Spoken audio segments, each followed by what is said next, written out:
And then it's the time for praying so that the rain can come. And then you can get happy because your crops are growing. And you will reap the reward of the work that you did that first month. So 1 month work, 3 months joy, 4th month harvest. And then the cycle starts again. Now it doesn't have to be months, it's just the concept. But I believe that I actually have several clients, particularly in the software industry, where I believe giving software away in the beginning to ensure that your competitors don't want to enter the market is a good strategy. Because any product or service where there's a low barrier to entry, meaning that it's easy for other people to come in and compete with you, it's a good thing to build your base with whatever resources you've got, and just go as big as you can before you start charging, or you have a very low entry fee or so on. But you guys know all of that from online applications and so on. I spent the whole of Friday night awake editing this next clip and some others, because I downloaded some software, trial software that you can edit. And when I finished doing everything, I got it for free, right? When I finished doing everything, I wanted to play it, and there this damn tag came in the middle of this thing, and you couldn't see anything. So I had to go and download another whole big thing, redo all the work to get to what you're going to see just now. So I'm going to end off with a clip to motivate you guys. Because I can tell you, when the leader of an organization is not motivated, nothing is accomplished. Question? So, how do you build a team? How do you find right? That's also a great question. It depends. When I was my first day at in my business degree, our marketing guy stood up there and he asked a question. He said, "What's the best car to drive?" And everyone had an idea. Generally, they said their own car, which is a low car wash. In the end, he said, "You're all right, but it depends. It depends. Do you want to drive fast, or do you want to drive over a mountain? You know, it depends." The way to find a team is to find people that share your vision, that are willing to work for the purpose, not the money. So if you're in software, are you going to go to the rugby jocks and ask them, or not? Maybe some of them are. I mean, if your product is a medical device, it could be a good thing to have doctors or doctor students on it. If you've got a trading software, it would be a good thing to maybe have accounting guys or stats guys. So it depends on what you need. The team will consist of the technical skills first. So if you look at that, make sure you've got your 3 legs covered. Now, marketing and sales are actually 2 different things. Marketing is I like to talk in war talk. Marketing is planting propaganda, okay, and bringing back intelligence. So you plant the idea, bring back information. Sales is like the foot soldier that's actually going to go and execute the plan that has been made. And I spoke about finance and admin before. So first you need to do to fill your team is to make sure you've got those 3 legs covered. Initially, you don't need to execute, you need to plan. That's a good time to have your marketing guy there. But make sure he's not a salesman. He must be a strategic thinker. Your finance and admin will be a good thing maybe, depending on your own personal skills. Whether or not you can run financial spreadsheets and things like that. That will be a good person to bring onto your team. And then something technical. I mean, even the top sales guys, like insurance salesmen, if they themselves, if they've got lots of contacts, they've always got the guy at the back office that knows all the policies back to front and what your risks are and so on. So always have a technical person in that particular field. So like if you're in software but you don't have the technical skill, or what do you do? Are you in software? Are you doing a software thing? Or an online thing? Yeah, so it'll be good for you to have someone techie if you're not. You can market the hell out of it. Okay, but you're going to need someone that's going to administrate that. So, okay. Is that answer your question? While you're still developing your product, you really need all of those because you don't want someone marketing your product while it's still not really complete. It might take too long, people will then lose interest. So isn't there a certain time you first develop before you need the other people? It's a great question. It falls right into the service that we run. We call it market validation.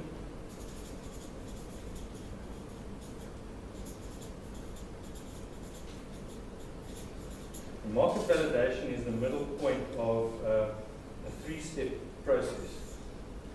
So let's say, for instance, you're doing a technology of some sort development. Okay? So it starts out with an idea. Okay?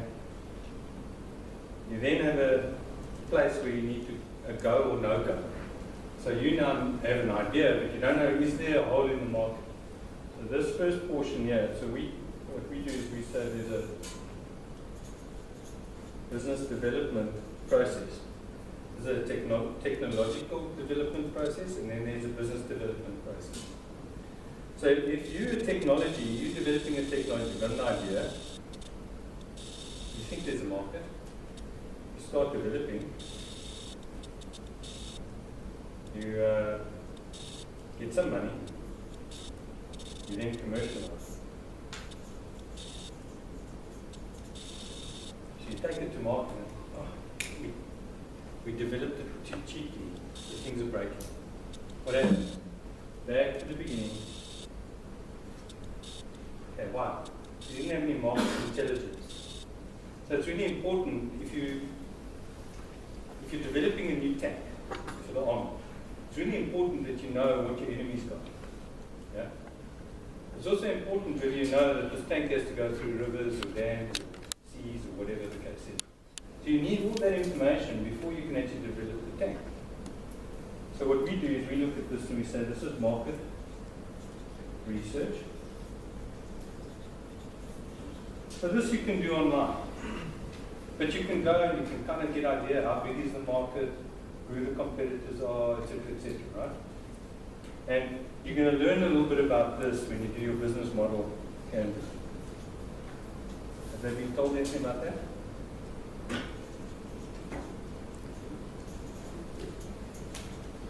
So you start your business model canvas right in the beginning over here, okay? You see that? Okay. Then we do market validation. And this is the propaganda intelligence. And so what happens is, along the process of technological or the product or service development, your marketing people are bringing back market intelligence all the time, so that you can develop your product as they're finding out more information. But at the same time, they're taking back information to the market to test. And so that business model canvas, if you've seen, did they see that Steve Blank video? That's awesome. I'll send that to you as well, okay? You must remind me of all the things I'm going to send you.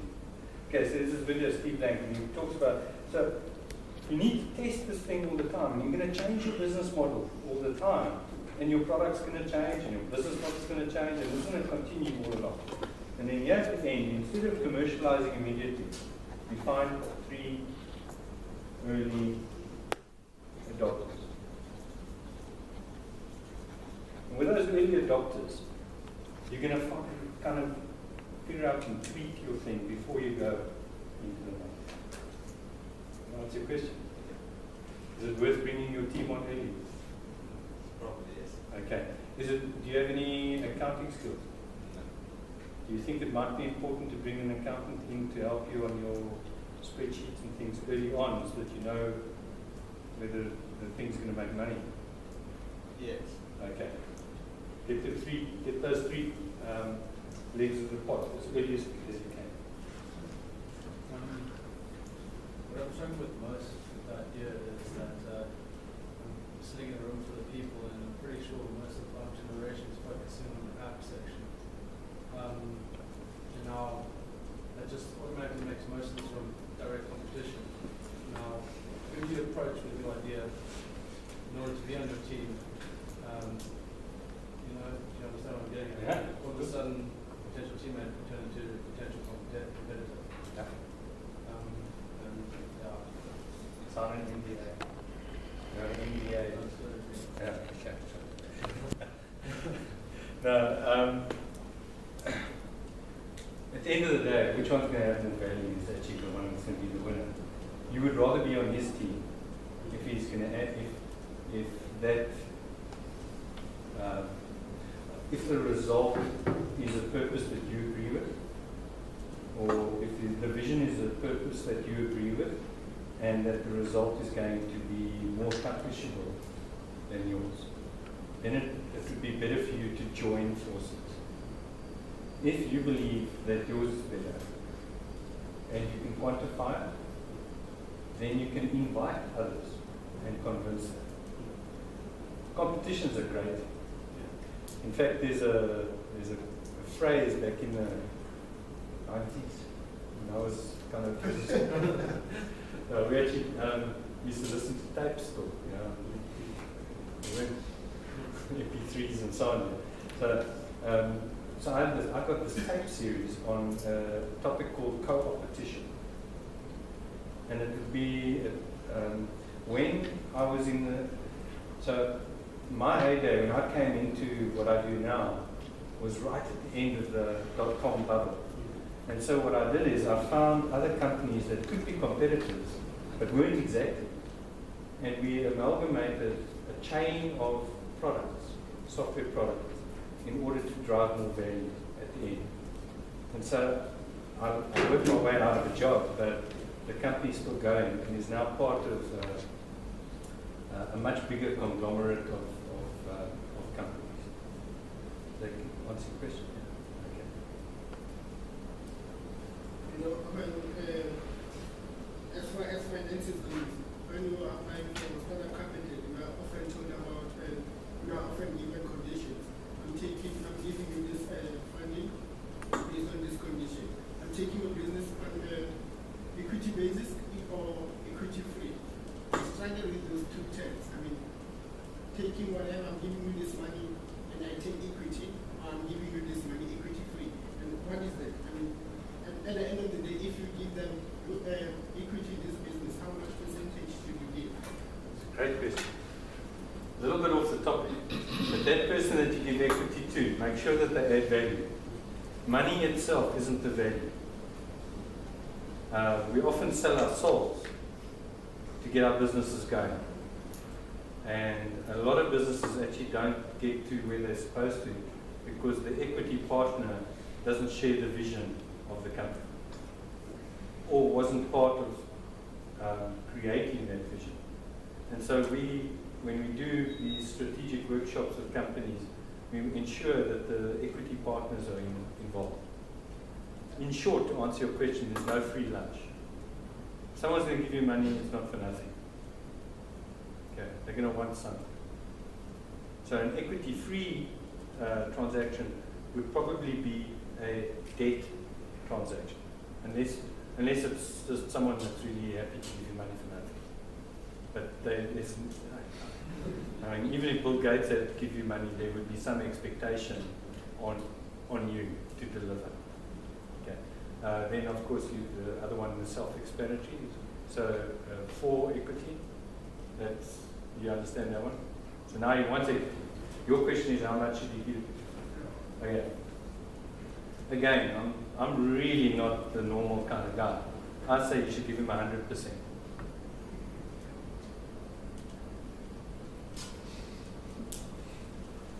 And let me tell you why. He's the only one at risk. You're not at risk. What's your risk? Time. What's that? Everything. Why are you doing it? Because you're going to get something out of it. You only get something when you're done. We spoke about success. How successful are you? So it's a great question, actually. I love answering this question. It's the same as giving software away to build a market. Give all your equity away. Now there's no fighting. But there is one proviso.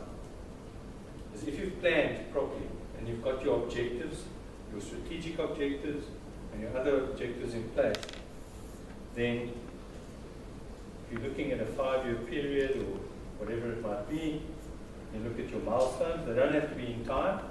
They could be measurements in profit, sales, units sold.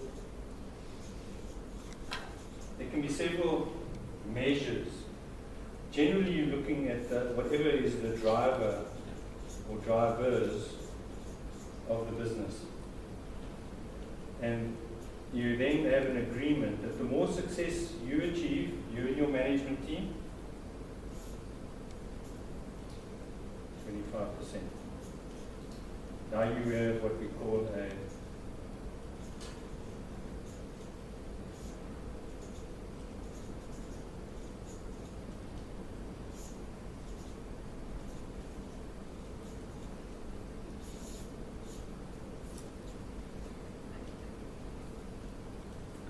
basically you have a clawback. Now, you might not claw back 100%. It depends who your partner is. But, you know what, if I'm investing in one of your companies, and I say, listen, I'm going to give you 100,000 rand to get started, and I want the whole company, you'll get a salary, okay? Or you can have a loan account for your time, okay? But actually, you've got nothing. What are you selling? You've got nothing now. In our trade, we call it vaporware. And that was the big thing in the software days, and apps especially are the same. Apps are just the software of the 2000s, and so I prefer going the clawback way. We agree to the milestones and measure them whenever we're going to, and then we get equity back for achieving them. Obviously, that's not just that private equity, it's more of a combination between private equity and debt. It's not debt. It's not debt. But, no, if you fail, I lose all my money. You take on the risk of yeah. I mean, that it is sort of a buyback clause. Yeah, it's like a buyback, but what we're saying is, you know what? Entrepreneurs come to venture capitalists or to money from some point, and then they'll say, this is a no-brainer business. You know, here's our business plan. You know, we just pull the thing across the spreadsheet and look at our sales, and hockey stick. You know, it doesn't happen. It never happens. There are ebbs and flows in businesses that entrepreneurs never understand. But guys that invest money into companies, they understand that these things happen. So it's far better to actually say, listen, I've got a great management team. We can achieve that vision. We're not sure if we're going to achieve it in 3 years or in 10 years, but we're going to achieve it. We know that there are going to be things. So as we succeed, your risk goes down. And then you can get, then we'll get more equity. You make the assumption that the companies you start up from idea, and that there's no valuation in the startup itself, as in script capital or whatever terms like branding, etc. You start from that point where you take 100% buy in, take over, turn management, and then you give a payback. Yeah. How good is your word? Yeah, your word. So if someone says to me, Pierre, we know that you've got a track record, okay? that's why we're investing in you. But you know what, Pierre, we know you can do it. Do you know you can do it? Yes.